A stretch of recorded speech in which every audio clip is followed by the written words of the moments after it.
लड़के ने गाय के बदले 5 जादुई बीन्स ले लिए। उसकी माँ को लगा कि ये सिर्फ साधारण बीन्स हैं, इसलिए उसने गुस्से में उन्हें एक तरफ फेंक दिया। उसने कभी नहीं सोचा था कि बीन्स जमीन पर गिरते ही इतनी तेजी से बढ़ने लगेंगे। अगली सुबह माँ के ऊपर ढेर सारी पत्तियां गिर गईं, जिससे उसकी आंख खुल गई। पता चला कि वो छोटी सी बीन्स अब एक विशाल बेल में बदल चुकी थी। जहाँ तक नजर जा रही थी वो बेल सीधे बादलों को छू रही थी और उसका कोई अंत नहीं दिख रहा था। उस ऊंची बेल पर जैक नाम का छोटा लड़का ऊपर चढ़ रहा था। आखिरकार बादलों के ऊपर पहुंचकर उसने दिग्गजों का एक साम्राज्य देखा। जब राक्षस का ध्यान भटका हुआ था तब जैक ने चुपके से सोने के सिक्कों का एक थैला चुरा लिया। लेकिन लालची जैक इतने से संतुष्ट नहीं हुआ। वह फिर से बादलों के ऊपर चढ़ा और इस बार उसने राक्षस की जादुई वीणा चुरा ली। और उसने सोचा नहीं था कि इस बार राक्षस उसे देख लेगा। गुस्साए राक्षस ने उस बेल के सहारे उसका पीछा करना शुरू कर दिया। जमीन पर पहले पहुंचकर जैक ने कुल्हाड़ी उठाई और बेल को काटना शुरू कर दिया। वह मोटी बेल आखिरकार धीरे धीरे कटकर गिर गई। राक्षस इतनी ऊंचाई से नीचे गिरा और उसकी मौत हो गई। वह गरीब माँ बेटा रातों रात अमीर बन गए। वे नए कपड़े पहनकर राजकुमार की शादी में शामिल होने आए। लेकिन जब शादी आधी ही हुई थी तभी धरती अचानक जोर जोर से हिलने लगी। यहाँ तक कि महल की दीवारें भी ढहने लगी। डरे हुए लोग जान बचाकर इधर उधर भागने लगे। दरअसल सिंड्रेला ने जो जादुई मटर का दाना लापरवाही से फेंक दिया था वह भी एक विशाल बेल बन चुका था और उस मरे हुए राक्षस की पत्नी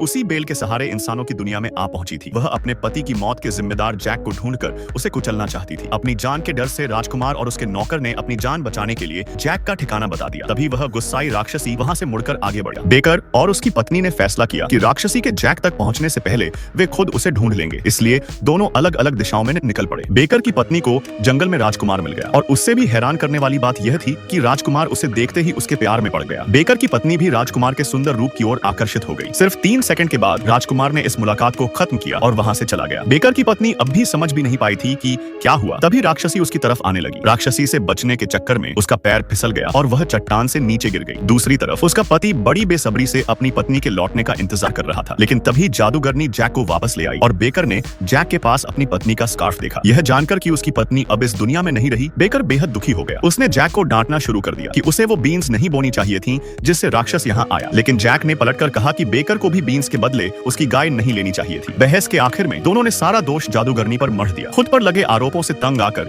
जादूगरनी गुस्से से पागल हो गई। उसकी खुद की जादुई बीन्स चुरा ली गई थी और आखिर में वही सबसे बड़ी गुनहगार बन गई थी। गुस्से में आकर उसने खुद को एक दलदल में बदल लिया और हमेशा के लिए गायब हो गई। तभी वह राक्षसी फिर से वहां आ गई। लेकिन इस बार सबने मिलकर उससे लड़ने का फैसला किया। वे राक्षसी को खींचकर दलदल की तरफ ले गए। इसके बाद बेकर और जैक लगातार उस पर पत्थर बरसाने लगे। आखिरकार वह राक्षसी भी जमीन पर गिर पड़ी और मर गई। मुसीबत टलने के बाद कुछ छोटे पक्षी सिंड्रेला के पास उड़कर आए। उन्होंने सिंड्रेला को राजकुमार की धोखेबाजी के बारे में बताया। सिंड्रेला ने तुरंत राजकुमार से अलग होने का फैसला कर लिया। आखिर में बेकर सिंड्रेला और बच्चों को साथ लेकर एक खुशहाल जिंदगी जीने लगा।